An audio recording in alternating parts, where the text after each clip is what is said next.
Mesdames et messieurs, bonjour. Bienvenue à cette quatrième partie de ce cours d'introduction à cette nouvelle discipline de l'Evo-Devo. Nous en étions restés la semaine passée à quelques exemples que je vous avais donnés pour illustrer ce dernier type, ce quatrième type de possibilité de modification de la régulation des gènes par hétérotypie, c'est-à-dire en introduisant un changement de type de régulation. Et pour ces exemples, j'avais utilisé la petite mouche de fruits, Drosophila melanogaster, et j'avais posé deux questions qui sont vraiment extrêmement simples, mais fondamentales. La première était pourquoi, comment? Alors, toujours cette double question, selon que vous regardez le problème par la lunette évolutive, pourquoi, ou par la lunette développementale, comment? Pourquoi, comment les insectes n'ont-ils que 6 pattes? 3 paires de pattes. Et une partie de cette réponse, parce que ce n'est évidemment pas la réponse totale, une partie de cette réponse tient dans le fait qu'un gène particulier, qui s'appelle ultrabithorax, est exprimé tout le long de l'abdomen chez la mouche pendant son développement, et que ce gène produit une protéine qui a la capacité de réprimer la mise en œuvre du programme PAT. Et vous vous souvenez que cette répression, en partie, passe par la répression d'un gène très important pour la fabrication des pattes chez la mouche, qui est le gène distalless. Donc partout où cette protéine UBX est présente, ce gène distalless ne fonctionne pas et par conséquent, le programme PAT est inhibé. Il n'y a donc pas de PAT sur les segments abdominaux. Mais vous vous souvenez également que cette protéine UBX est présente chez d'autres arthropodes qui, eux, ont des pattes abdominales, comme par exemple la crevette. Et nous avions donc regardé les séquences protéiques et comparé ces séquences protéiques entre l'UBX, la protéine UBX des diptères, des mouches, et la protéine UBX, par exemple, des crevettes.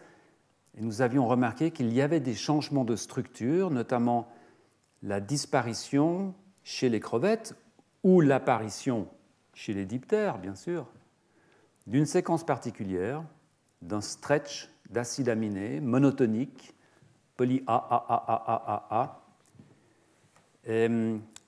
J'avais émis l'hypothèse, j'avais relayé l'hypothèse qui a été émise par des collègues, disant que cette séquence peut-être avait une activité répressive, et donc en enlevant cette séquence, en perdant cette séquence, d'autres arthropodes, les mille-pattes, etc., avaient perdu la capacité de réprimer ce programme PAT, et par conséquent, les pattes poussaient sur les segments abdominaux. Deuxième question, pourquoi, comment les diptères n'ont-ils qu'une paire d'ailes, diptères, 2 ailes, qu'une paire d'ailes sur T2, donc sur le segment thoracique central? Et la réponse que j'avais esquissée était que cette paire d'ailes est inhibée sur T3 par cette même protéine UBX qui empêche la production de cette paire d'ailes. Et cette paire d'ailes, que l'on n'a jamais vue, mais probablement, est inhibée sur T1 et réprimée sur T1 par un autre gène architecte, un autre gène homéotique, le gène sex-chrome-reduced, qui lui également empêche la formation d'appendices dorsaux sur T1.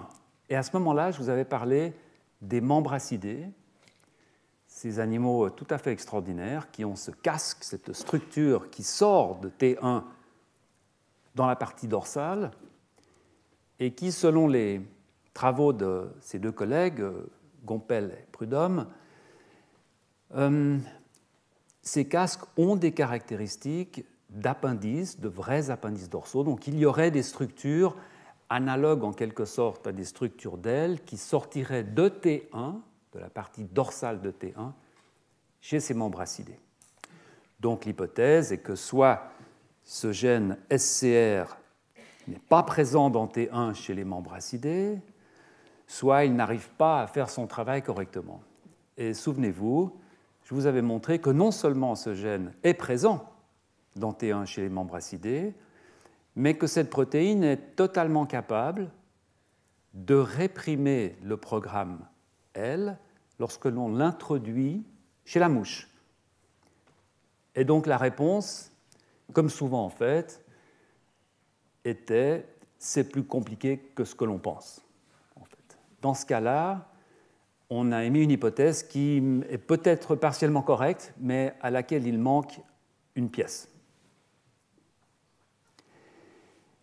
Donc en résumé, je vous avais montré cette image qui est extrêmement parlante, où l'on voit qu'il y a à peu près 400 millions d'années, une différence de structure a été introduite dans ce gène UBX, et là encore, il est extrêmement compliqué de savoir à 100% si cela a été un rajout ou si cela a été quelque chose qu'on a enlevé, n'est-ce pas ? Mais il y a eu une modification de la structure dans cette protéine ultrabithorax, et cette simple modification dans la structure de la protéine a changé la fonction, fait passer d'une fonction de répression à une fonction de non-répression, qui a permis l'émergence des pattes ou qui a restreint l'émergence des pattes à ces 3 segments. Ceci nous avait amené à cette image globale, de résumé global de la fonction primaire de ces gènes OX, de ces gènes homéotiques, dont font partie ultrabithorax et sexcomb reduced, qui est illustré ici avec une sauterelle, qui vous montre les 2 grands principes qui sous-tendent à la formation de ce plan de corps, c'est-à-dire, premièrement, un principe de segmentation. On produit des structures itérées, on répète la même structure. Deuxièmement, on identifie ces structures différentes par l'expression de combinaisons de gènes homéotiques différents. Et donc la modification de ces domaines d'expression de ces gènes homéotiques conduit à des phénomènes que nous avons qualifiés de tagmose, c'est-à-dire de déplacement de tagma, les tagmas étant définis comme des ensembles de segments qui, d'une façon ou d'une autre, ont une certaine cohérence. On pourrait dire, encore que ce n'est pas totalement correct, que notre thorax, par exemple, serait un tagma, puisque toutes les vertèbres thoraciques contiennent une paire de côtes, nous allons le voir tout à l'heure. Vous voyez ici un tagma, un autre tagma, voilà. Donc des phénomènes de tagmose, c'est-à-dire on ne change pas la nature de ces segments ou de ces ensembles de segments, mais on les rallonge, on les déplace, on joue avec, de telle sorte que l'on peut changer les plans du corps. Et je vous avais montré cette illustration pour bien montrer ce déplacement des tagmas, soit sur des mille-pattes, des écrevisses, des poissons d'argent, donc, qui sont tous évidemment des arthropodes. Et vous voyez, ces couleurs font des correspondances entre ces tagmas. En fait, ces animaux sont extrêmement différents les uns des autres, mais lorsque l'on regarde leur développement, lorsque l'on compare ces tagmas, on s'aperçoit que finalement, ce n'est qu'une redistribution de segments qui ont des caractéristiques très similaires. Donc une modification, un déplacement, des tailles relatives, des tagmas, par des changements de domaine d'expression ou de structure. À ce point-là, c'est mes 2 dernières images pour récapituler la fin du cours de la semaine passée. J'avais donc transposé cette idée de tagma dans le monde des vertébrés, en particulier des mammifères, ici la souris, et des oiseaux, le poulet, où vous voyez que lorsque l'on aligne ces structures segmentées, ces points représentent des segments, des vertèbres. Vous voyez par exemple que chez la souris, qui est un mammifère, il y a 7 vertèbres cervicales, puis 13 vertèbres thoraciques, etc. Alors que chez les oiseaux, nous avons 14 vertèbres cervicales, etc. On voit qu'en fait, les transitions morphologiques majeures correspondent toujours à l'expression des mêmes gènes OX, de ces mêmes gènes homéotiques, suggérant que, par exemple, pour passer d'une structure cervicale à une structure thoracique, il faut le déclenchement de ce gène numéro 6. En quelque sorte, ce gène numéro 6 va indiquer à ce segment, c'est le moment de passer à une structure thoracique, et puis des structures thoraciques vont être produites jusqu'à ce que l'on arrive au gène numéro 10, où là, l'instruction va être donnée, c'est le moment de passer à une structure lombaire, etc.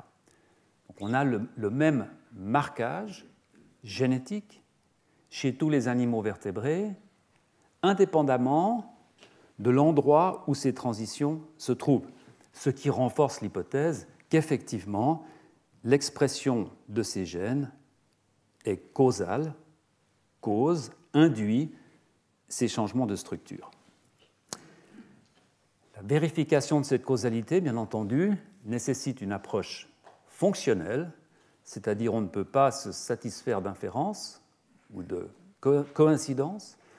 Donc il faut qu'on puisse modifier l'expression de ces gènes particuliers en faisant une hypothèse sur le résultat et voir si cette hypothèse est vérifiée. Et c'est là où je m'étais arrêté la semaine passée en vous montrant une expérience qui avait été faite en utilisant le gène numéro 11 chez les vertébrés, qui est le gène architecte. Alors en tout, il y en a 13 par série. J'aurai l'occasion de revenir là-dessus probablement la semaine prochaine. Mais, donc vous voyez qu'on arrive vers la fin. C'est un gène qui fabrique une protéine qui va donc spécifier la transition de la région lombaire à la région sacrée, donc la charnière lombo-sacrée, comme on l'appelle en vocabulaire médical. Alors aujourd'hui, nous avons les moyens, c'est un peu délicat, je ne vais pas rentrer dans les détails techniques, mais les moyens de modifier l'expression de ces gènes. Par exemple, on peut prendre ce gène numéro 11 qui normalement est exprimé à partir de cet endroit-là, de cette transition, de cette charnière, et puis son expression va s'étendre jusqu'à la fin du corps. On peut décider de faire démarrer ce gène un peu plus tard, une modification hétérochronique, souvenez-vous. Dans ce cas-là, ce gène démarrera ici, ou bien simplement de le positionner ici, de le faire démarrer à cet endroit, donc une modification hétérotopique. Dans les deux cas, on a une région maintenant ici où ce gène devrait être exprimé, cette protéine devrait être présente, mais elle ne l'est pas. Et c'est ce qu'on appelle une perte de fonction. On a enlevé la fonction de ce gène particulier dans cette région. Inversement, on peut maintenant remonter l'expression de ce gène numéro 11, soit en faisant en sorte de l'activer un peu trop tôt, hétérochronie, soit en faisant en sorte de l'activer simplement au bon moment, mais dans une partie trop antérieure, hétérotopie. Et dans ce cas-là, il y a cette région-là maintenant, qui normalement ne contient pas cette protéine 11, qui maintenant va la contenir. On a donc affaire à un gain de fonction. Dans un cas, on enlève la fonction, dans l'autre cas, on rajoute la fonction. Et je vous montrais cette image où sur la gauche, vous avez une image typique d'un phénotype de perte de fonction, c'est-à-dire cette région-là, normalement, devrait avoir cette protéine numéro 11, comme c'est le cas ici. Donc on devrait passer à une structure de sacrum, mais on ne le fait pas parce que cette protéine est absente. Donc on a une transformation de type antérieur, c'est-à-dire à ce moment-là, on a un type vertébral ici qui est trop antérieur, donc on appelle ça une transformation antérieure qui correspond à une perte de fonction. Et inversement, sur la partie de droite, vous avez un gain de fonction. Maintenant, vous voyez que le sacrum est remonté, c'est-à-dire dans cette région-là où normalement on n'a pas cette protéine numéro 11, maintenant elle va être présente, et par conséquent, on va remonter le sacrum. On a affaire à une transformation postérieure, un gain de fonction. Voilà. Je m'étais arrêté là la semaine passée, et je voulais vous montrer un second et dernier exemple de ces transformations homéotiques. Souvenez-vous de la définition de Bateson au début du siècle passé. Homéo, qui a l'air de, dans ce cas-là, qui ressemble à, on transforme une vertèbre lombaire en vertèbre qui ressemble à une vertèbre sacrée, donc c'est homéotique, n'est-ce pas, qui est une série d'expériences très intéressantes qui ont été faites dans le laboratoire de Mario Capecchi par Denin Velik il y a quelques années. Et c'est le même type d'expérience, mais qui cette fois met en œuvre le gène numéro 10, qui est un gène extrêmement important puisqu'il fait la charnière dorso-lombaire. Autrement dit, c'est le gène, la protéine, donne l'instruction de passer des vertèbres de type thoracique aux vertèbres de type lombaire. Et je vous montre cet exemple un peu pour enfoncer le clou et aussi parce que le phénotype, le résultat obtenu est tout à fait spectaculaire. En effet, si maintenant vous regardez l'expression normale de ce gène numéro 10, elle part de cette transition dorso-lombaire, elle s'étend jusqu'à la fin de l'embryon. Si maintenant vous retardez l'expression du gène numéro 10, ou si vous déplacez l'expression numéro 10, vous induisez une perte de fonction, vous déplacez cette charnière dorso-lombaire et vous voyez le résultat en haut, vous commencez à obtenir des paires de côtes sur essentiellement tous les segments. Ça démontre bien que la fonction principale de ce gène numéro 10 est de donner une instruction ne pas faire de côtes, de la même façon que, un peu, d'une façon analogue à cette protéine UBX qui disait ne pas faire de pattes sur l'abdomen. Là, ce gène dit ne pas faire des côtes. Ici, je suis là, j'empêche la formation de côtes. Si vous enlevez la fonction de ce gène, vous voyez qu'immédiatement, vous avez des côtes qui se développent. Même sur le sacrum, vous voyez ces structures ici qui, normalement n'apparaissent pas sur le sacrum. C'est évidemment un résultat extrêmement intéressant puisqu'il nous renvoie à d'autres types de vertébrés qui, eux, ont des côtes jusqu'à la fin de leur corps, qui sont évidemment certains squamates, les serpents, n'est-ce pas ? Et donc, il y a beaucoup d'études qui ont été faites pour essayer de comprendre comment ce gène numéro 10 fonctionne chez les serpents, mais ce sont vraiment des résultats très compliqués. Alors, pour terminer, la manip inverse, pour être vraiment sûr que ce gène numéro 10 a la capacité de supprimer l'émergence des côtes, eh bien, on va simplement le prendre et puis le faire exprimer, cette fois, de façon très rostrale, c'est-à-dire remonter son expression pratiquement jusqu'à la charnière cervico-dorsale, cervico-thoracique. Donc, on va remonter l'expression de ce gène. On se dit, dans un cas comme celui-ci, si effectivement la protéine numéro 10 a un effet inhibiteur sur les côtes, on devrait ne plus avoir de côtes. Et voilà ce résultat absolument magnifique est obtenu, où on voit cette colonne vertébrale dont toutes les côtes ont disparu.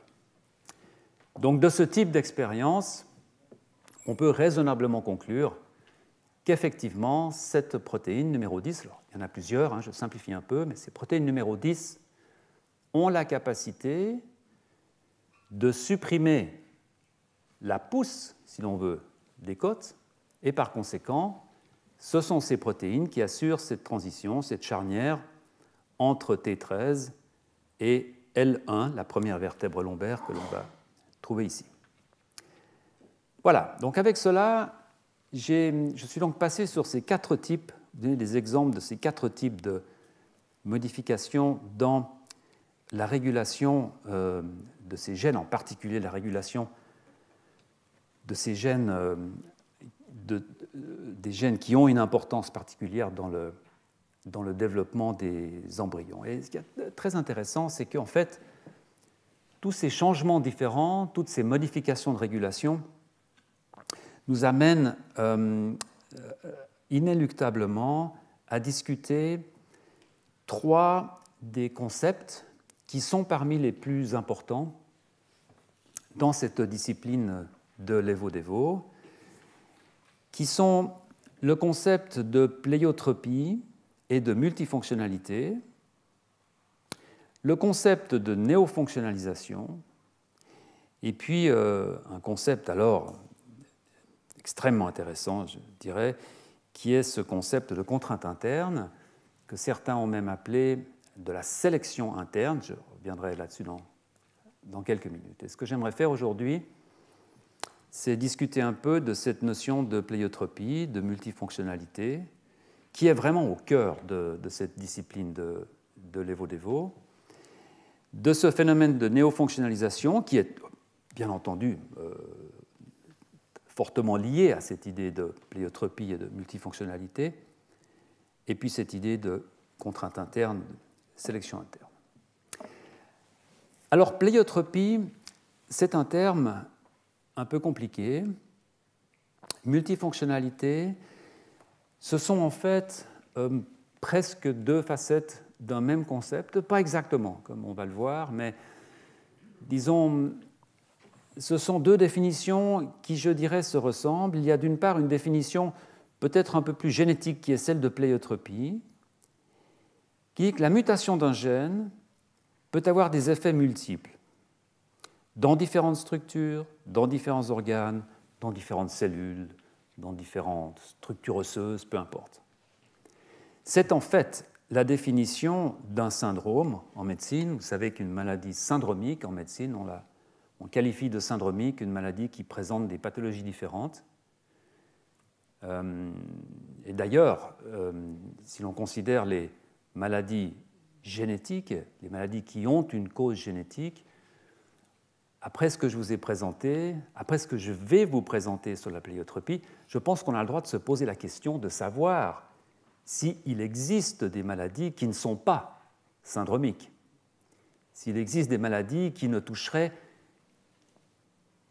qu'un seul petit groupe de cellules quelque part. Alors on pourrait penser à des maladies enzymatiques, par exemple, où simplement une enzyme ne fonctionne plus, mais cette enzyme va avoir des conséquences multiples. Et donc je pense que tôt ou tard, nous serons amenés à rediscuter cette idée de maladie syndromique pour savoir si la maladie génétique non syndromique existe. La multifonctionnalité est légèrement différente, je dirais, dans le sens où il s'agit avant tout d'une définition fonctionnelle qui dit que le produit d'un gène peut avoir des fonctions multiples. Donc d'un côté, on a cette notion de pléiotropie par laquelle un gène va fabriquer une protéine, on peut en fabriquer plusieurs, on va le voir, mais disons un gène va fabriquer une protéine, la mutation de ce gène, la destruction de ce gène, va engendrer des problèmes, des pathologies, des phénotypes, partout où cette protéine va être utile. Cela peut être à la fois dans le système nerveux, dans le foie, dans un os. Donc on va avoir des effets multiples. On appellera cette mutation une mutation pléiotropique. D'un autre côté, la multifonctionnalité, c'est-à-dire un gène qui, quand on le mute, peut également avoir des effets différents, mais non pas dus au malfonctionnement d'une protéine, mais au fait que ce gène produit différents produits qui, eux, vont avoir des fonctions différentes. Alors j'aimerais vous illustrer ces deux points pour bien faire cette différence, juste après être rentré un tout petit peu en détail dans l'histoire de ce terme pléiotropie, car elle est intéressante. Si certains d'entre vous sont intéressés dans cette notion, qui est une notion vraiment à la fois ancienne, vous voyez Ludwig Platte 1910, mais qui est extrêmement actuelle, qui aide beaucoup à comprendre en fait ce qui se passe actuellement en médecine génétique. Je vous conseillerais de lire cet article de Frank Stearns, qui est extrêmement complet et qui s'inspire beaucoup d'ailleurs de cet article de McCusick en 1976. Le terme pléiotropie vient de ce scientifique allemand, Ludwig Platte, qui est un étudiant du grand Ernst Haeckel à Iéna. Et dans ces deux publications, les notices biographiques décrivent un étudiant à la fois ambitieux qui se dépêche de renvoyer son mentor dès qu'il est en position de le faire, qui en plus est relativement misogyne et membre du Parti national-socialiste. C'est une sorte de pléiotropie à lui tout seul, en fait, Ludwig Platte. Pas quelqu'un de très intéressant sur lequel j'aimerais m'attarder, mais il ne reste pas moins que ce Ludwig Platé écrit « Je qualifie, c'est ma traduction, je qualifie une unité génétique de pléiotropique, pléion plus tropé le changement, donc plus de changements, de pléiotropique si plusieurs caractéristiques en dépendent. Ces caractéristiques, c'est le point vraiment important, ces caractéristiques apparaîtront toujours ensemble et seront donc corrélées.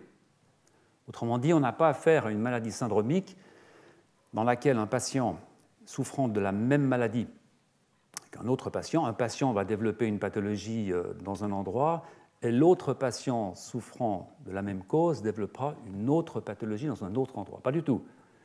Le corollaire de cette pléiotropie, c'est que les deux patients souffriront de toutes les pathologies possibles et imaginables liées à cette mutation. Une définition beaucoup plus précise et un travail alors beaucoup plus fouillé est produite en 1938 par un grand scientifique, Hans Grüneberg, qui est un scientifique anglais, comme son nom ne l'indique pas, qui travaille en Allemagne et qui émigrera à Londres en 1933, où d'ailleurs, anecdote intéressante, il va collaborer, il va rencontrer Goldschmidt, qui, comme vous le savez, est l'auteur de cette idée du monstre prometteur, donc qui est Richard Goldschmidt, qui n'est pas vraiment anti-darwinien, mais qui est quelqu'un qui pense en termes de transformation globale, donc qui a quitté ce schéma de transformation extrêmement progressive de type orthodoxe darwinienne, n'est-ce pas, pour dire, bien non, peut-être dans le cours de l'évolution, y a-t-il eu des changements massifs, soudains, qui ont conduit peut-être à ce que l'on appelle des hopeful monsters, des monstres prometteurs. Une idée bien entendue, liée, associée à ce concept de pléiotropie et de multifonctionnalité. On revient toujours sur cette idée. Grünberg, en 1938, fait une analyse de l'anatomie des rats, de certaines mutations du rat musqué, Mus norvegicus. Et dans cette publication, Grünberg fait une différence extrêmement intéressante entre, d'une part, ce qu'il appelle une pléiotropie authentique, genuine, et d'autre part, ce qu'il appelle une pléiotropie spurious, je ne sais pas vraiment comment la traduire, peut-être infondée ou fallacieuse. Le premier type de pléiotropie implique la production, c'est ce qu'il écrit lui-même en 1938, implique la production de deux produits par le même locus, alors que la seconde implique un seul produit ayant des utilisations différentes. Donc vous voyez que, en fait, sa première définition de pléiotropie authentique se rapproche beaucoup de ce qu'on appelle aujourd'hui une multifonctionnalité, c'est-à-dire une unité génétique qui produirait des produits différents, alors que sa deuxième définition, infondée, fallacieuse, spurious, correspond peut-être plus précisément à ce que l'on appelle aujourd'hui la pléiotropie, c'est-à-dire la production d'un produit qui va avoir des effets multiples. Et dès lors que l'on mute ce produit, on va avoir des problèmes multiples. Alors, bien entendu, cette pléiotropie, les bases génétiques de cette pléiotropie, nous en avons déjà discuté en long et en large, et je vous remonte une fois de plus ce schéma qui montre cet exemple d'un gène que vous voyez ici en noir, et ce gène qui est entouré de tous ces îlots de régulation que nous avons définis comme enhancers, ces séquences de régulation, ces interrupteurs qui peuvent dire on y va ou on n'y va pas. Et comme exemple sur lequel j'ai passé pas mal de temps, je vous ai parlé de l'épinoche et de ce gène PITX1.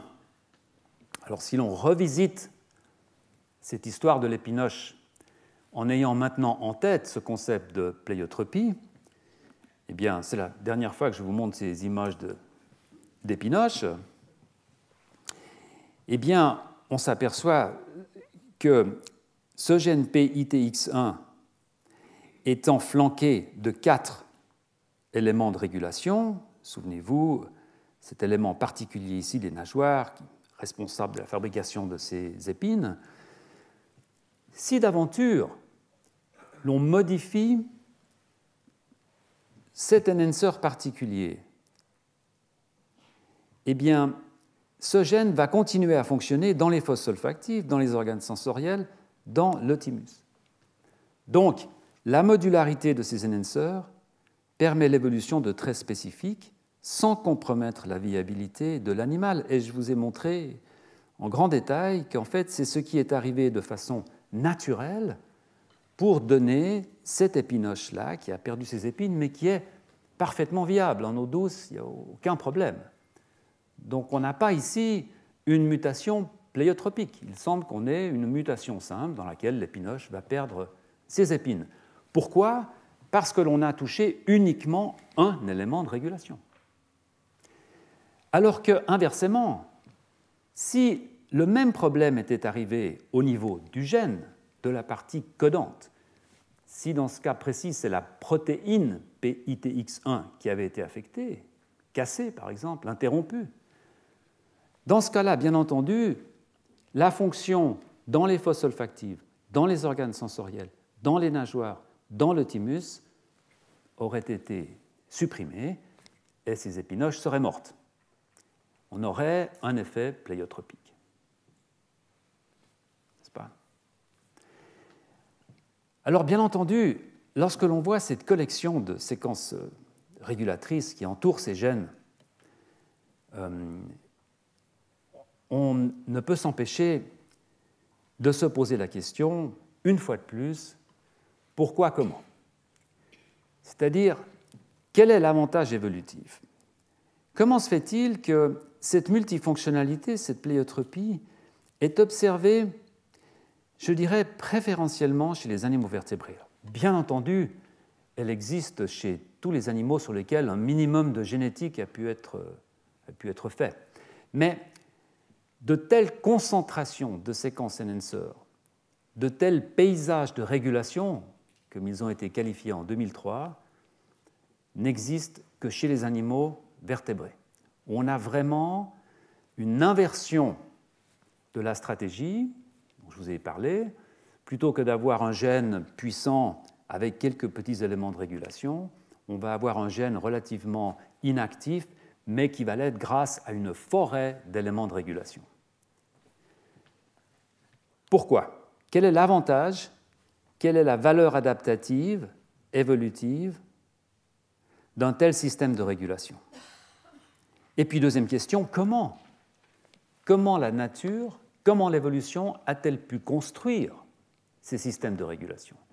On retrouve toujours ces deux questions, la question de la valeur adaptative et la question de la construction du mécanisme.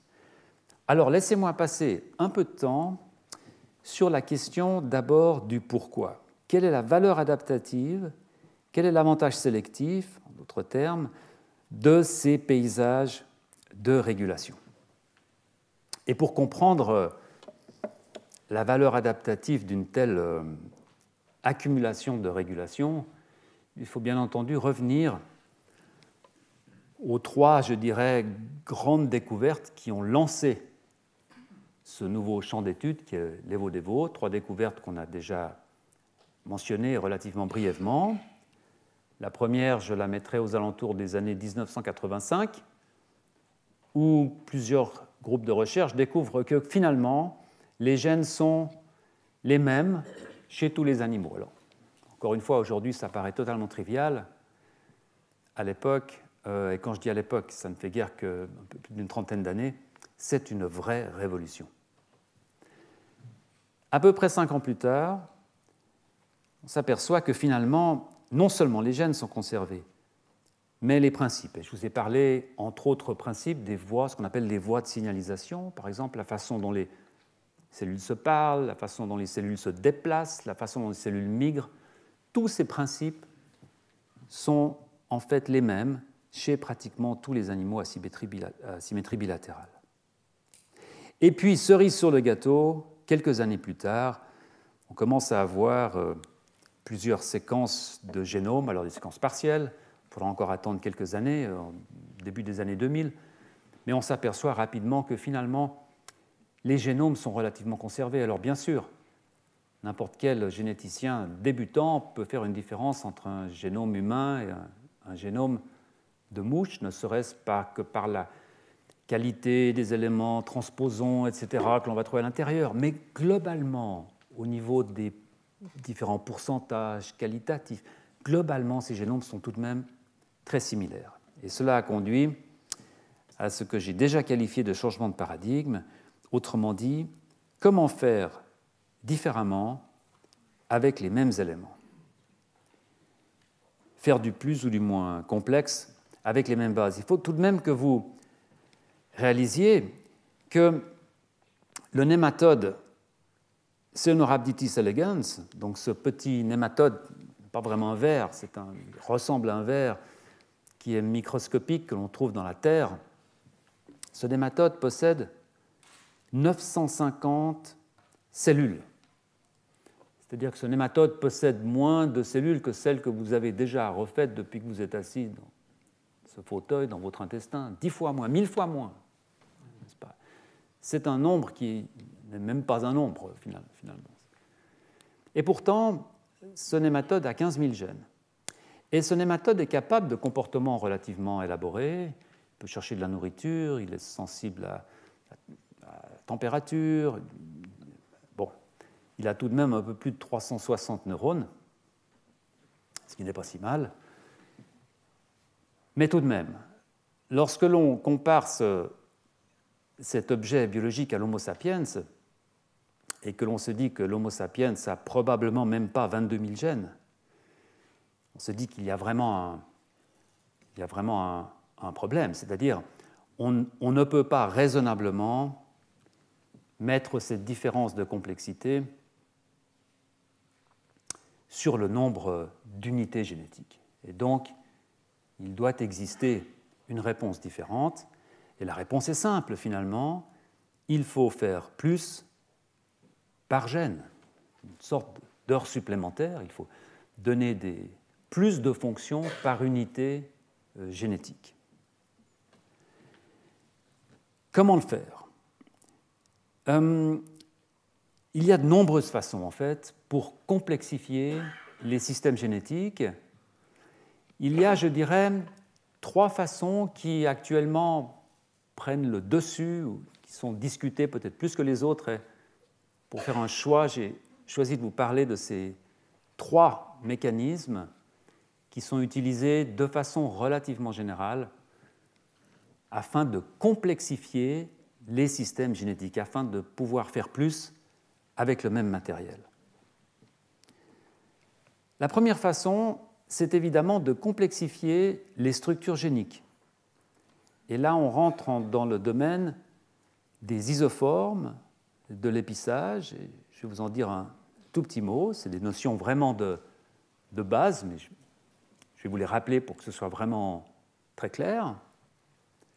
La deuxième façon, c'est évidemment la pléiotropie. C'est de rajouter à ces gènes de multiples séquences régulatrices. Et puis la troisième façon, qui est une façon extrêmement intéressante en fait, un peu plus compliquée, consiste à complexifier non pas des structures de gènes, non pas des régulations de gènes, mais de complexifier les réseaux dans lesquels ces gènes sont impliqués. Et là, on rentre dans un domaine qui est un domaine très actuel, et je vous en dirai juste quelques mots. Alors, laissez-moi peut-être commencer par dire un tout petit mot de ces complexifications des structures géniques, de ces isoformes, de ces épissages. On est là dans ce que Grüneberg appelait la pléiotropie authentique, c'est-à-dire la capacité d'un seul gène à produire des protéines différentes. Vous savez que ça va à l'encontre du grand dogme proposé par Biddle, par Boris Ephrussi aussi d'ailleurs, il y a de très nombreuses années, pour un dogme qui n'a pas duré très longtemps, mais ce dogme qui disait un gène, une protéine. Alors il s'agissait bien sûr d'enzymes chez les bactéries, ce qui, ma foi, est resté relativement correct, encore jusqu'au jour d'aujourd'hui, mais disons que cette idée qu'un gène ne faisait qu'un produit, ne faisait qu'une protéine, a perduré tout de même pendant de nombreuses années. Alors comment peut-on faire pour générer différentes protéines à partir d'un seul gène?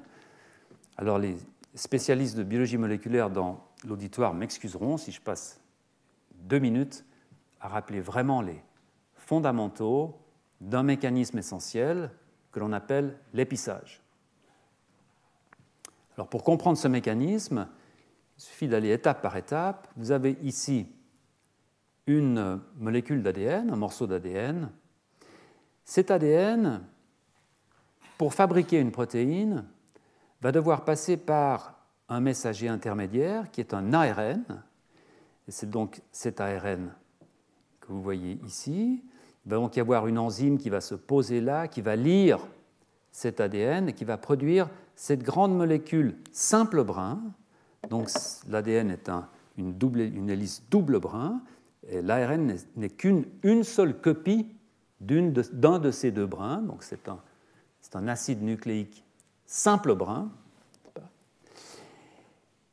Et vous voyez que cet ARN, qui est un ARN précurseur, va être épicé, c'est-à-dire que certaines parties de cet ARN vont être enlevées. Alors pourquoi ce mécanisme existe? Là, je ne vais vraiment pas rentrer dans ces détails. Prenons-le comme acquis qu'il existe. Et effectivement, l'immense majorité, pratiquement l'intégralité des ARN eucaryotes sont épicés. Généralement, quand vous tombez sur un gène où vous remarquez qu'il n'y a pas d'épissage, souvent c'est quelque chose de spécial. Ça peut être un gène qui a été rétrocopié ou qui est en cours de disparition, enfin bref, peu importe. Donc ces deux morceaux-là vont être enlevés par des boucles. Il va y avoir des boucles. En fait, cette partie-là va se coller à cette partie, qui va se coller à cette partie, et cela va produire une molécule d'ARN mature, qui sera évidemment plus petite que l'ARN précurseur, et c'est cette ARN mature qui va être lue par des petites machines moléculaires qui vont rajouter des acides aminés les uns après les autres pour faire une protéine que vous avez là. Les parties qui vont rester dans l'ARN final, lorsque l'on les reporte sur l'ADN, on les appellera des exons.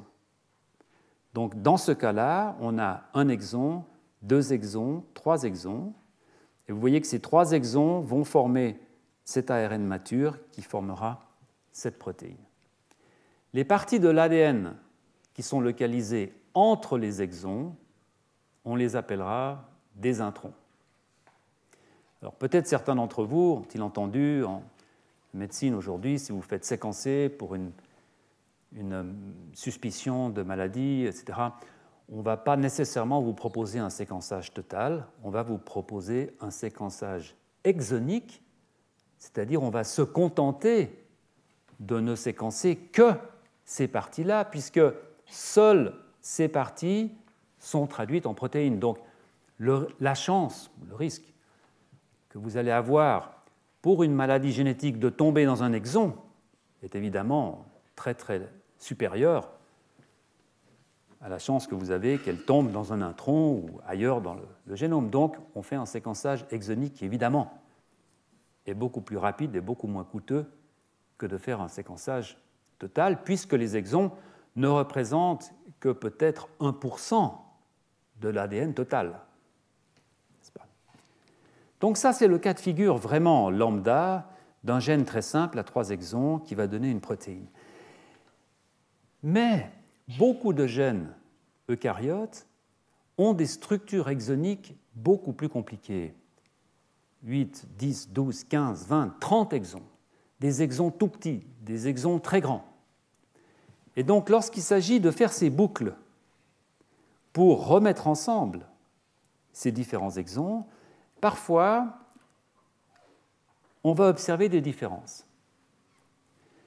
Là, vous avez par exemple un gène qui a 6 exons, 1, 2, 3, 4, 5, 6, et ce que vous voyez là, c'est l'ARN mature complet. Donc c'est un ARN qui a épicé tous ces introns, et qui donc contient l'intégralité des exons qui sont sur l'ADN.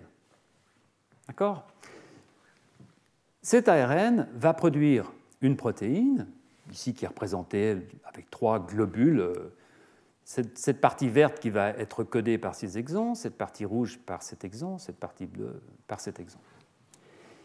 Mais imaginez que pour une raison X ou Y, l'épissage saute par-dessus cet exon numéro 4, c'est ce qu'on appelle un épissage alternatif.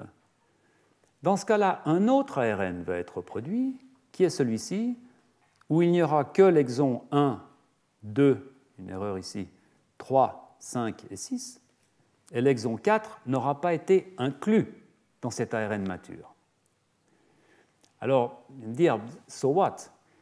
Mais c'est très important, parce que si maintenant vous regardez la protéine qui va être produite à partir de cet ARN, vous voyez que c'est une protéine qui contient évidemment, et qui est identique à celle-ci dans cette partie, qui est identique à celle-ci dans cette partie, mais cette protéine n'aura pas ce domaine en rouge, ici, alors qu'il va se retrouver dans cette protéine. Alors, encore une fois, vous allez me dire, so what? Oui, mais si ce domaine en rouge a une importance particulière, par exemple, j'ai mis là, admettons que ce domaine en rouge contienne la séquence protéique qui va être nécessaire à reconnaître une cible d'ADN, par exemple pour réguler un gène cible, n'est-ce pas? Et que cette séquence verte soit une séquence nécessaire pour dire stop. Et cette séquence bleue est une séquence nécessaire pour la liaison à un cofacteur. Donc vous avez maintenant une protéine qui est modulaire, qui a 3 fonctions, 3 modules. Un module qui va reconnaître l'ADN, un module qui va recruter une autre protéine nécessaire à sa fonction, et quand cette protéine sera recrutée, le 3e module va bloquer le système. D'accord ? C'est un exemple tout à fait classique qu'on peut retrouver dans plusieurs cas. Cette protéine-là, par contre, ne pourra pas exercer cette fonction. Elle aura effectivement l'activité de répression, elle aura l'activité de liaison au cofacteur, mais elle ne pourra plus lier l'ADN. Vous avez dit, so what? Cette protéine va rester dans l'espace nucléaire, elle ne fera rien. Oui, mais elle va titrer ce cofacteur. Elle sera toujours capable de lier ce cofacteur, donc de titrer, c'est-à-dire d'appauvrir la cellule en cofacteur. Donc la simple production de cette protéine en même temps que celle-ci peut causer un effet sur la fonction de cette protéine, parce que ce cofacteur sera moins disponible, puisqu'il sera utilisé par cette protéine qui, elle, ne pourra pas lier l'ADN. Vous voyez, c'est vraiment une situation complexe. Alors jusqu'à il y a quelques années, je dirais peut-être jusqu'à 10 ans en arrière, on pensait en règle générale que ces phénomènes d'épissage alternatif étaient relativement stochastiques. C'est-à-dire que, mon Dieu, des processus compliqués et que parfois on fait ça, puis parfois... voilà. En fait, on s'aperçoit aujourd'hui qu'effectivement, il y a une part stochastique dans la production de ces différents ARN, mais qu'il y a aussi un niveau de régulation. C'est-à-dire que dans certains tissus, dans certains contextes, avec certaines conditions extérieures, on peut plutôt produire cette forme-là que produire cette forme-là. Et donc on a ici un système à partir duquel on produit du même gène 2 fonctions, 2 protéines, ce que Grünberg mentionnait comme pléiotropie authentique. Là encore, si cette forme-là est spécifique d'un tissu et cette forme-là est spécifique d'un tissu, si vous introduisez une mutation dans ce gène,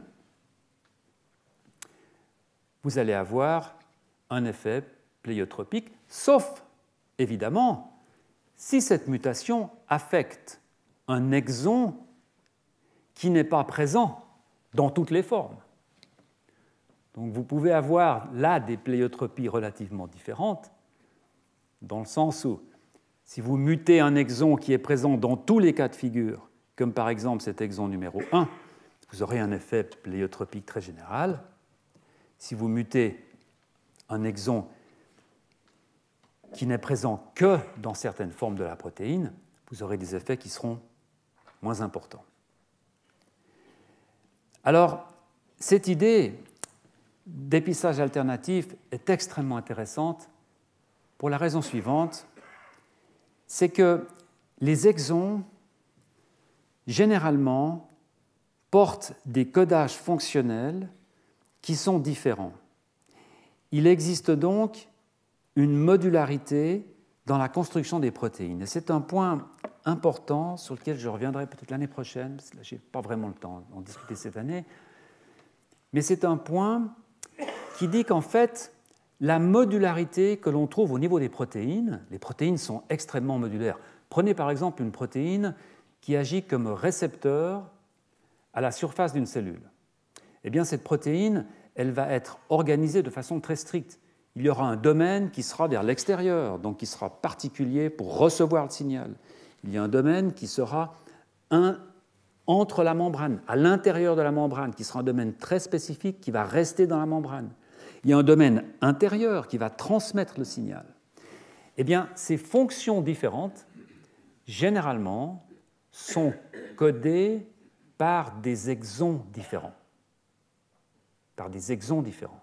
Donc, on trouve déjà dans la structure de l'ADN des informations qui touchent à la modularité des protéines. Alors, pourquoi c'est important ?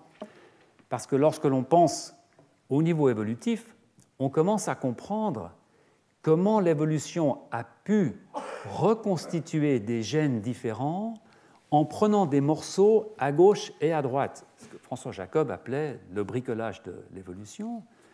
Quand vous avez des structures ADN qui sont modulaires, vous pouvez commencer à reproduire des gènes parce que chaque partie que vous allez prendre est un module. Vous allez par exemple prendre une partie de liaison à l'ADN d'un facteur, vous allez la combiner avec un activateur, une partie activatrice d'un autre facteur, mais tout cela aura du sens parce que ce seront des modules. S'il n'y avait pas ces modules, on ne pourrait pas reconstruire du sens. En fait. Et ça, c'est une notion qui est extrêmement intéressante. Alors, laissez-moi passer maintenant quelques minutes sur une autre façon de complexifier les systèmes génétiques, qui est celle de ces GRN. Alors, je reviendrai plus longuement sur la pléiotropie. GRN pour Gene Regulatory Network, que j'ai traduit par réseau génique de régulation. Alors, c'est une traduction compliquée. J'ai longtemps hésité entre réseau génique de régulation et réseau de régulation génique ou génétique, mais en fait, je pense que c'est la bonne traduction. De quoi s'agit-il ? Alors, c'est une notion qui a pris de plus en plus d'importance, je dirais, ces 10 dernières années, notamment grâce au travail de très nombreux collègues, mais d'un collègue en particulier, qui s'appelait Eric Davidson, qui est malheureusement décédé en 2015. Eric Davidson, comme vous le voyez ici, travaillait à Caltech. Caltech veut dire California Institute of Technology, c'est une école d'ingénieurs. Et c'est extrêmement important à comprendre parce que lorsque vous voyez cette illustration, vous vous dites là, je suis dans une école d'ingénieurs. C'est une vue du vivant qui est une vue mécanistique, c'est presque un réseau électronique avec des interrupteurs. La raison pour laquelle j'ai pris un des réseaux les plus compliqués qui existent, c'est précisément pour que vous ne puissiez pas le lire, en fait, simplement pour que vous en ayez une sorte de vue un peu générale. C'est totalement inutile de rentrer dedans. Mais ce qui est important, c'est de réaliser que, en fait, chacune de ces petites boîtes jaunes, c'est un gène. Vous voyez ici ce gène BRA, pour brachyurie, c'est un gène qui spécifie la partie postérieure, peu importe. Ce gène va produire une protéine qui va aller réguler d'autres gènes, alors que ce gène lui-même va être régulé par d'autres protéines produites par d'autres gènes, etc. Donc on a une construction d'un réseau d'interaction, on va appeler un GRN. Et le réseau d'interaction que vous voyez ici, au centre, c'est un réseau relativement simple, qui conduit à la formation d'un type cellulaire chez l'oursin de mer, qui s'appelle de l'endomésoderme. Alors, c'est un type cellulaire assez précoce dans le développement de l'oursin, peu importe, c'est un type cellulaire, si vous voulez. Et Eric Davidson a beaucoup travaillé sur ce réseau pour essayer de comprendre l'intégralité des interactions qui font avec des entrées et des sorties, qui font que finalement ces cellules deviennent de l'endomésoderme. Alors, il y a encore une dizaine d'années, peut-être une quinzaine d'années, la différenciation de cellules en endomésoderme, eh bien, on l'aurait imaginé avec un gène, une grande flèche qui aurait eu une action A, et puis cette action A aurait produit de l'endomésoderme. Et aujourd'hui, on a cette vue qui est une vue extrêmement intégrée. Et vous voyez que cette vue est intéressante parce qu'il y a d'autres réseaux à côté qui interagissent. Alors, bien entendu, lorsque l'on regarde cela, tout de suite, on se dit, là, on peut facilement complexifier le système. On peut en fait le complexifier de deux façons principales. On peut soit modifier la composition du réseau. Imaginez que vous rentrez un nouveau gène là. Alors, qu'est-ce que ça veut dire rentrer un nouveau gène? Ça voudrait dire simplement évoluer une séquence enhancer en amont d'un gène qui n'est pas dans ce réseau, mais cette séquence répondrait à des protéines qui se trouvent dans ce réseau. Et automatiquement, vous rentrez ce gène dans le réseau. Ce gène rentré dans le réseau va par conséquent produire une protéine qui va être utilisée et vous complexifier immédiatement toute la structure du réseau. Puis la deuxième façon, c'est évidemment de modifier les relations entre réseaux, entre ces réseaux. Et là, ça devient alors encore plus compliqué.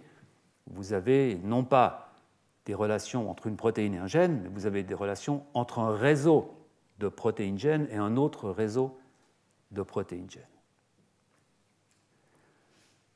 Un dernier point que j'aimerais faire sur ces GRN, c'est pour rester dans cette idée d'ingénierie du vivant de Caltech, d'Eric Davidson. Il publie en 2006 une publication extrêmement intéressante. S'il y a une seule publication que vous aimeriez lire sur ces réseaux de gènes, c'est celle-ci que je vous recommande. Et il dit dedans, donc, le développement des animaux est contrôlé par de très larges réseaux géniques de régulation.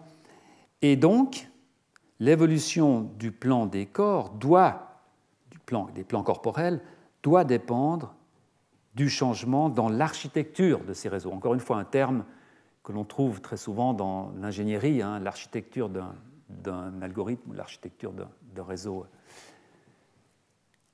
Nous avons identifié une classe de réseaux, une classe de composants dans ces réseaux qui, à cause de leur rôle dans le développement et de leur structure particulière, are most impervious to change, ont le plus de résistance au changement. Donc là, il introduit cette idée de kernels, qui, encore une fois, est un terme informatique, me semble-t-il, qui est une partie de ce réseau, ce qu'on appellera un corps composant, qui résiste à la variation. On retombe sur cette idée de boîte à outils, souvenez-vous. Donc vous avez ce réseau qui est extrêmement dynamique, mais il y a à l'intérieur de ces réseaux des sortes de composants corps qui, eux, sont résistants à la variation, qui sont vraiment présents, et le réseau se construit autour de ce qu'il appelle des kernels. Alors évidemment, c'est une notion extrêmement intéressante parce qu'elle nous fait arriver sur cette notion de contrainte interne, c'est-à-dire sur l'idée qu'on peut changer, on peut modifier ce réseau de plusieurs façons, mais il y aura toujours l'essence du réseau qui, elle, ne sera pas modifiable. On est là dans le kernel. Et si l'on veut modifier ce point particulier, alors là, on change vraiment l'intégralité du plan corporel. Et c'est là que l'on rejoint Goldschmidt, Grünberg, avec cette idée d'une modification beaucoup plus globale, d'un passage qui ne serait pas un passage graduel entre une petite modification du réseau qui peut aller jusqu'à, mais de petites modifications permises, mais juste de petites modifications. Pour aller plus loin, il faut carrément changer le corps du réseau, les kernels. Alors laissez-moi maintenant revenir sur cette notion de pléiotropie, de multifonctionnalité. Et j'aimerais adresser maintenant, essayer de donner quelques éléments de réponse à la deuxième question que je posais tout à l'heure. Nous avons vu la question du pourquoi, quels sont les avantages adaptatifs, quelle est la valeur adaptative de construire ces réseaux de pléiotropie. La réponse, semble-t-il, est assez simple. Parce qu'il faut que les gènes travaillent plus, et par conséquent, tout ce qui conduit à une multifonctionnalité génique peut avoir une valeur adaptative.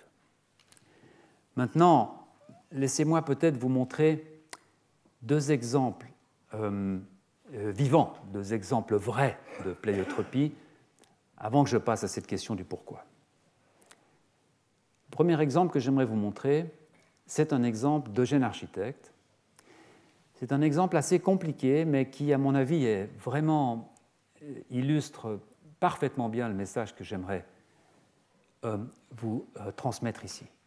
Ce que vous voyez ici, c'est un fœtus de souris, à peu près au milieu de la gestation, et tout ce qui est en bleu correspond à l'activité d'un seul gène. Et la raison pour laquelle vous le voyez en bleu, c'est parce que une séquence d'ADN qui code pour une enzyme a été introduite à l'intérieur de ce gène particulier. Et donc, ce fœtus de souris, croyant produire un gène OX, en fait, produit une enzyme. Évidemment, il ne le sait pas. Cette enzyme peut catalyser, si on lui donne un substrat particulier, peut catalyser une réaction qui fait apparaître une couleur bleue.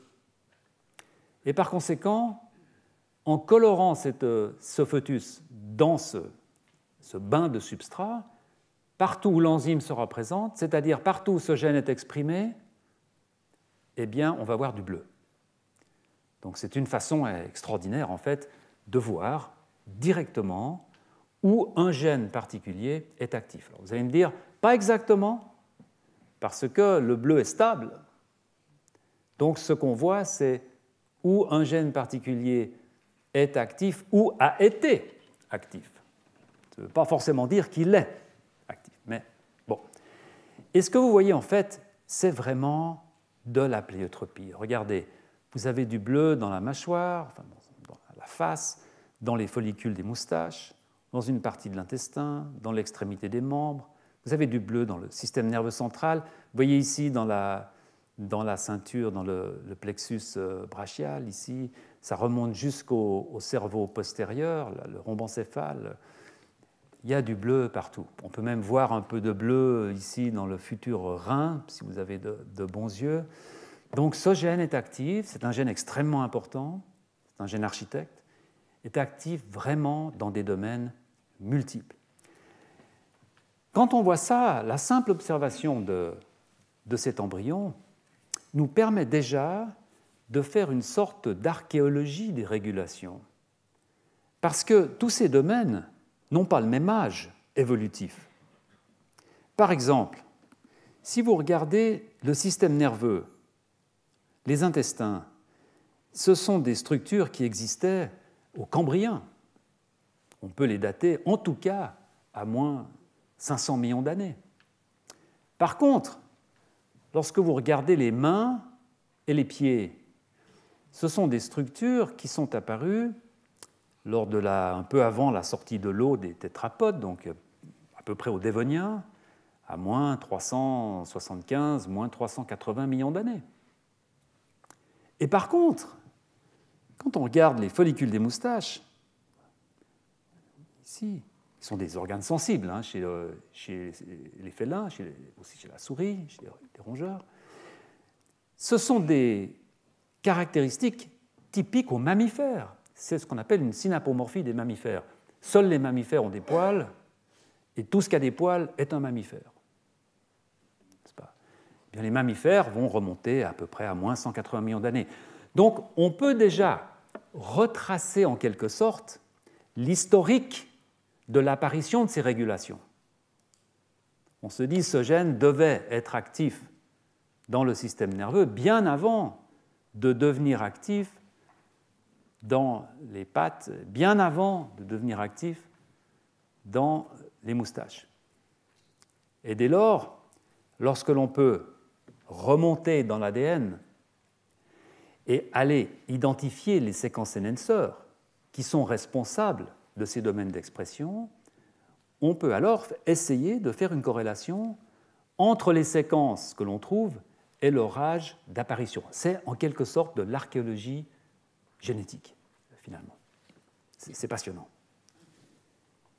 Et puis un autre type d'enhancer que l'on a déjà discuté, qui est sorti d'un gène très similaire en fait. Vous voyez ici un gène, encore une fois, un gène architecte, qui a une quantité d'enhancers dans ce paysage de régulation. Et vous voyez que cet enhancer particulier, je vais appeler l'enhancer numéro 3, peut fonctionner dans le bout des mains, dans le bout des pieds, des membres antérieurs, des membres postérieurs, mais également dans les organes génitaux. Dans ce cas-là, on n'est plus dans un système où l'on a introduit une enzyme dans le gène. On est dans un système, souvenez-vous, comme pour PITX1. Ici, ce qui se passe, c'est que l'on a sorti l'enhancer, cette séquence de régulation est sortie de son contexte, on lui met derrière un gène de couleur et on produit une souris transgénique. Et donc la couleur ne va apparaître que où l'enhancer fonctionne, non pas cette fois où le gène fonctionne, où l'enhancer seul fonctionne.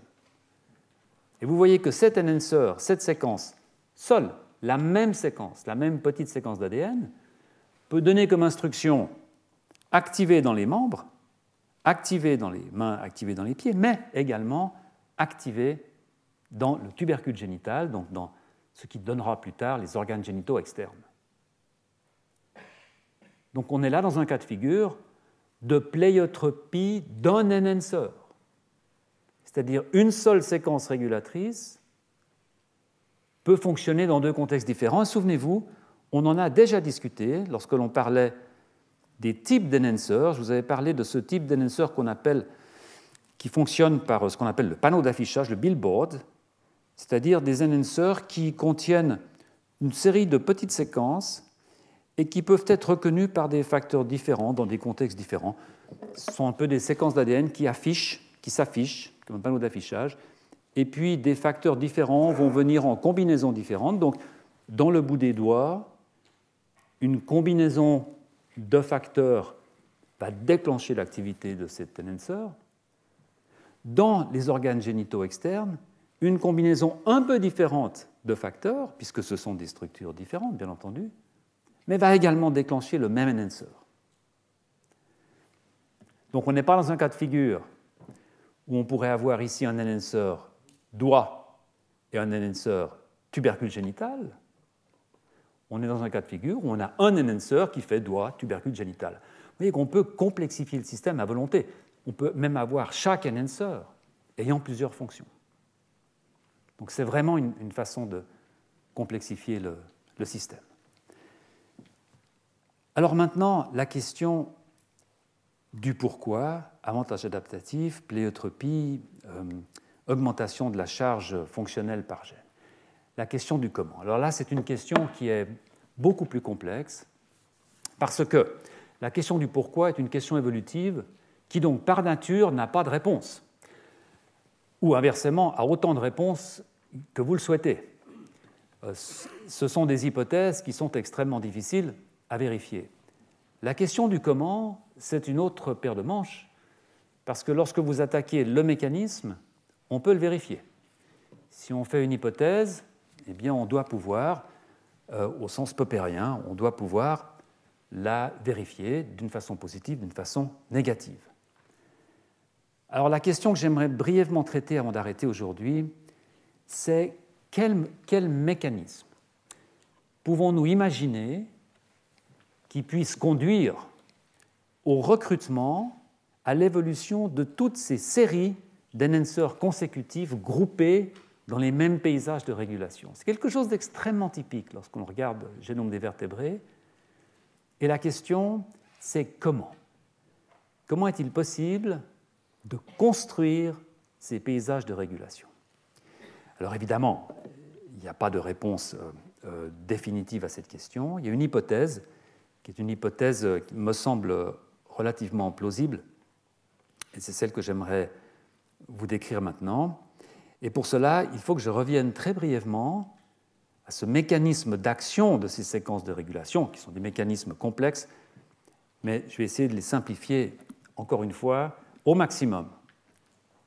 Souvenez-vous, vous avez un morceau d'ADN, vous avez ici en bleu un gène, en jaune, vous avez ce qu'on appelle le promoteur, c'est-à-dire la séquence qui est juste au démarrage du gène, qui dit on y va pas, qui donne le kick, le point de départ de la transcription. Et puis en rouge ici, vous avez une séquence enhancer avec deux petites séquences qui est très similaire à ces séquences que je viens de vous montrer, E1, E2, etc.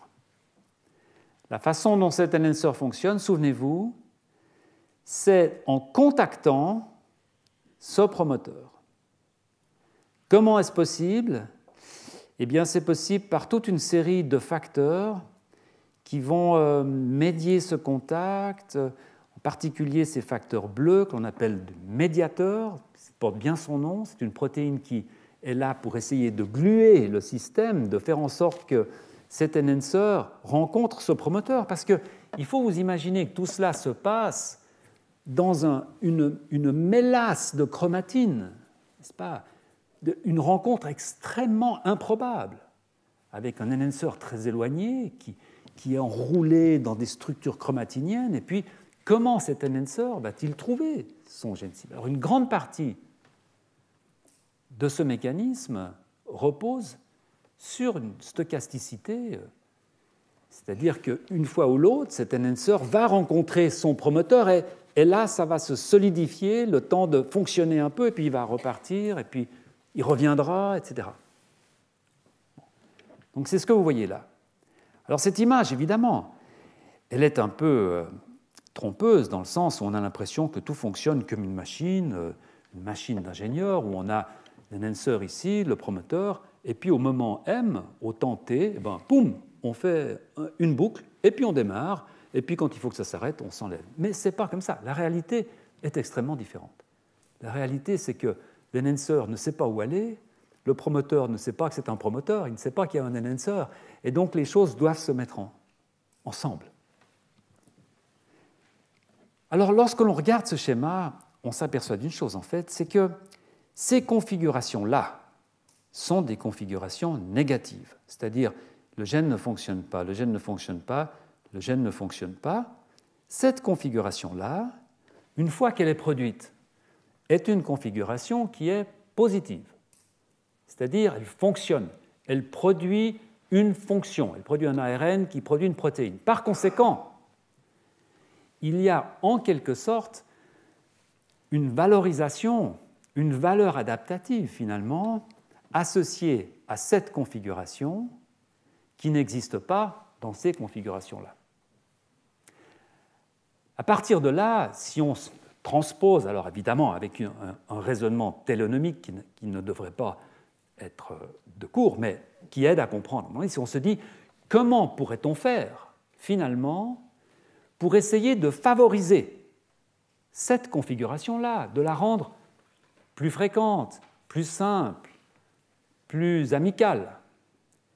Eh bien, la nature y est parvenue en mettant au point tout un système de contacts additionnels qui font que peu à peu se construit une architecture ici qui fait que cette configuration-là est privilégiée.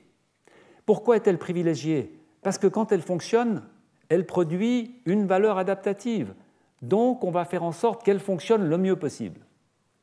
Et pour qu'elle fonctionne le mieux possible, on va peu à peu, sur des milliers, etc., d'années, établir des petits ponts qui font que, au lieu, une fois ayant fonctionné, le système se relâche et reparte, eh bien, le système, une fois ayant fonctionné, il va rester, parce qu'il va y avoir des ponts, et donc le système va être prêt pour la prochaine fois. D'accord ? Une sorte de pré-structure. Ça, évidemment, ça a une très grande valeur adaptative, parce que ça veut dire que le système devient plus réactif, il est plus facile pour l'enhancer de trouver son promoteur, donc il va mieux fonctionner plus souvent au bon endroit. Et donc, on va peu à peu construire une architecture qui va renforcer cette configuration. Alors, qu'est-ce que cela a à voir avec l'évolution de ces paysages de régulation ? Bien, c'est évident maintenant, parce que si vous avez une structure qui est déjà prête, dans ce cas-là, évoluer une nouvelle séquence, ici par exemple, va être beaucoup plus facile que s'il fallait l'évoluer ici. Vous comprenez ? Parce que tout est prêt. La boucle est faite, les cofacteurs sont prêts, les bonnes protéines ne sont pas loin, il suffit juste d'évoluer une séquence qui va utiliser cette structure à son profit. C'est ce qu'on appelle du hijacking. C'est exactement le terme que l'on... Vous savez, en américain, ça veut dire sauter dans une voiture dont le moteur fonctionne au feu rouge, vous sortez le conducteur et vous volez la voiture. C'est du hijacking. Là, en fait, vous prenez avantage de cette structure, du fait qu'elle a été consolidée pour que cet enhancer marche bien, et vous en évoluez un juste à côté. Et quand vous en avez deux, c'est un cercle vertueux. Quand vous en avez deux, vous reconsolidez le système. Le plus vous en avez, le plus vous consolidez le système, et le plus vous facilitez l'évolution du troisième. Et c'est pour cette raison, pense-t-on, que ces séquences enhancers sont apparues dans des endroits où véritablement on trouve 5, 6, 10, des forêts, des vraies forêts de séquences enhancers, qui sont restreintes à ces micro-architectures. Alors, il y a tout de même un problème, et c'est là où j'aimerais introduire le cours de la semaine prochaine. Il y a tout de même un problème sévère. C'est que, imaginez maintenant que vous évoluez un autre enhancer, donc celui-ci. Donc vous avez maintenant l'enhancer rouge ici, qui fonctionne, et vous avez cet enhancer qui est à proximité. Eh bien, cela peut produire des problèmes de lecture, parce que plusieurs facteurs qui interagissent avec ces enhancers sont les mêmes. Il y a des facteurs qu'on appelle génériques, qui sont des facteurs que l'on va retrouver sur tous les enhancers. Donc, on va prendre le risque d'avoir une interférence entre ces enhancers qui fait que, à la fois, vous bénéficiez de l'évolution d'une nouvelle séquence régulatrice, puisque c'est bon pour la multifonctionnalité de votre système, mais d'un autre côté, vous prenez le risque d'affaiblir les régulations qui existent déjà. Je reprends la métaphore d'une forêt. Vous mettez beaucoup d'arbres, vous allez affaiblir la pousse de tous les arbres. Et donc, il y a une balance qui va devoir être trouvée, une sorte de balance des intérêts, ce qu'on appelle un trade-off. Et le problème, c'est comment la nature a pu résoudre ce trade-off pour pousser la balance dans le sens d'une multifonctionnalité, donc dans le sens d'une augmentation à outrance de ce nombre d'enhancers. Et en fait, la réponse à cette question est vraisemblablement une réponse simple, finalement. C'est simplement de dupliquer le locus. De dupliquer le locus. De dupliquer le gène, toute la partie. Pourquoi ? Alors revenons maintenant à cette boucle. Si vous évoluez un nouvel enhancer ici, et que vous avez une interférence, et que vous perdez de l'activité de cet enhancer, peu importe, Peu importe, puisqu'il fonctionne sur l'autre copie. D'accord? Je dirais même maintenant que vous avez deux copies, vous pouvez même développer un enhancer ici. Si cet enhancer va interférer avec cet enhancer-là, peu importe, puisque vous allez avoir encore une demi-copie qui fonctionne sur l'autre.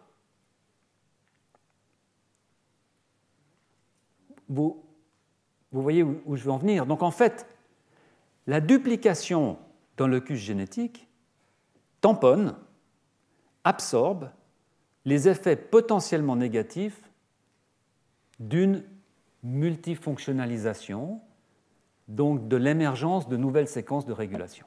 Il faut voir le système comme vous avez un gène, vous allez accumuler les enhancers, au bout d'un moment, vous allez être saturé. Ça ne va plus être possible, il va y en avoir trop. Une façon de se sortir de ce conundrum, c'est de dupliquer l'intégralité du système, et là, vous relâchez les pressions. Vous relâchez les pressions, parce que si vous diminuez de 50% l'activité de ce gène à cause de cette interférence, eh bien, de toute façon, vous allez avoir 50% qui vont venir de l'autre copie. Donc, ça va faire du sauvetage. Donc, le système va être tamponné.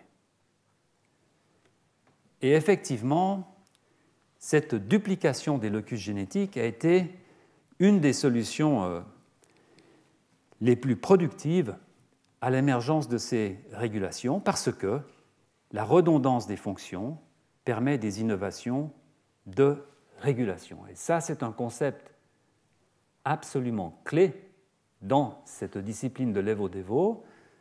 Et j'aimerais terminer aujourd'hui en rendant hommage à la personne qui l'a proposé, Susumu Ohno, qui malheureusement est décédé en 2000. Et Susumu, dans son livre Evolution by Gene Duplication, donc lui propose carrément qu'une des forces motrices de l'évolution, c'est la duplication des gènes. Ohno, il introduit ce troisième terme que je discuterai peut-être plus en détail la semaine prochaine, qui est cette idée de néofonctionnalisation et qui dit simplement que lorsque vous avez un gène qui a une fonction f, si vous dupliquez ce gène, vous allez bien entendu donner une possibilité à ce gène f' d'évoluer quelque part. Et donc une possibilité extraordinaire de produire, de créer, entre guillemets, une nouvelle fonction, une néofonctionnalisation. Et Ohno, en fait, s'inscrit dans cette longue lignée de scientifiques qui étaient, tout en étant évidemment darwiniens, avaient quand même des doutes sur une orthodoxie classique, gradualiste classique, par laquelle toutes les fonctions, tous les caractères ont évolué de façon extrêmement graduelle sur des temps extrêmement longs. Et Ohno résume sa pensée dans ce paragraphe qui est extrêmement intéressant, en fait. Et là encore, ma traduction est peut-être un peu approximative, mais Ohno pose la question. Alors, il est loin d'être aussi simple que cette phrase reflète, en fait, mais il la pose d'une façon naïve, justement pour essayer de cristalliser le problème. Il dit, mais si la sélection naturelle seule avait agi, sélection naturelle au sens darwinien, alors il n'existerait que des formes bactériennes, puisque l'on estime qu'à l'origine de nous étaient des bactéries. Donc si l'on avait sélectionné que ce qui existe, eh bien, il y aurait aujourd'hui que des bactéries. Les grands sauts évolutifs, notamment ceux du Cambrien, n'auraient pas pu se produire car ils auraient nécessité la création, j'ai mis des guillemets, de gènes nouveaux qui n'avaient pas de fonction préexistante. Et comment voulez-vous, dans une structure darwinienne classique, comment voulez-vous que la sélection naturelle, qui marche au gré de la sélection, sélectionne quelque chose qui n'a pas de fonction préexistante? Pour pouvoir sélectionner, il faut qu'il y ait quelque chose qui préexiste. Alors évidemment, il y a des réponses, c'est presque un sophisme en fait, mais il y a des réponses à cela. Mais Ohno pose cette question pour vraiment soulever le problème, pour dire qu'il y a dû avoir des mécanismes additionnels qui, bien entendu, ont été, eux, soumis à la sélection naturelle, mais qui ont fait passer vraiment d'un état à un autre sans qu'il y ait peut-être toutes ces étapes intermédiaires. Et il propose que la duplication des gènes, la duplication des locus, et comme on le verra la semaine prochaine, la duplication entière des génomes en est une des causes. Je vous remercie.